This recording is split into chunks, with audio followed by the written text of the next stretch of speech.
Hello you amazing hackers, I hope you're all doing well today. So I got a new video for you today. Andy, thank you very much for suggesting this video idea. I'm going to put a comment up on screen as well. Andy suggested that I make a video about APIs because I do mention them quite a lot in my videos, but I don't really explain what they are and how you can use them for your attacks. So APIs are basically application programming interfaces. Now, interface, interaction, integration, I always use those words really cautiously because points of integration are where most errors happen. And I say this as an experienced software tester. Your point of integration is the point where most software errors happen. Now, errors lead to defects, and defects lead to bugs, and that's what we penetration testers always want to find, is bugs. Now of course we're looking for a specific kind of bug, but that doesn't mean we're not looking for bugs.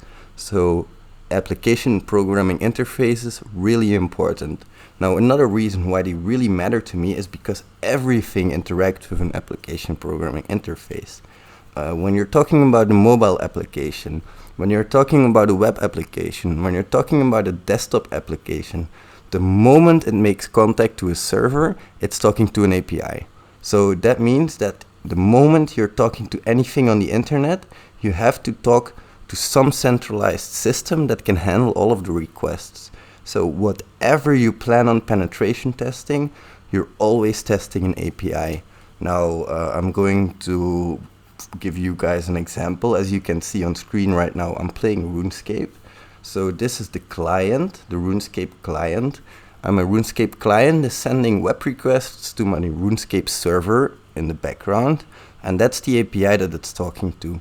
Now whenever I'm penetration testing, there's the front end aspect, the client, and the client is made to protect the user from their own stupidity. The API security is there to protect the system from an attacker.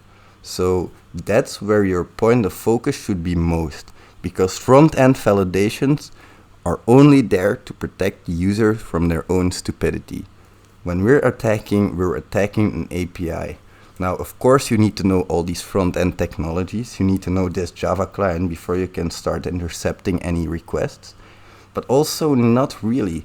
Because if I know what to look for and if I set my scope correctly, I can just put on burp, I can proxy my whole system through burp, and I can set my scope correctly, and that way I can catch any request that I want, and I can repeat it, I can manipulate it, and I can play around with it. So that's why I always keep telling you guys that APIs matter, and that's why I keep telling you that you should learn how to hack an API as a first step. That should be the first thing you do, is learning how to hack APIs. So I know that's pretty vague, and that's a pretty vague concept, but I hope I was able to bring some clarity into it for you, and I hope you enjoyed this video. If you did, please don't forget to leave a like up. It really helps with the YouTube algorithm. Also please subscribe, because 44% of you guys are subscribed, which means 65% of you are not. Thank you guys for watching. It really helps me with the YouTube algorithm that you guys watch this far and that you leave the likes and the comments and the subscriptions. Thank you so much for doing that. I hope you guys have a nice day, and I'll see you in the next video. Bye.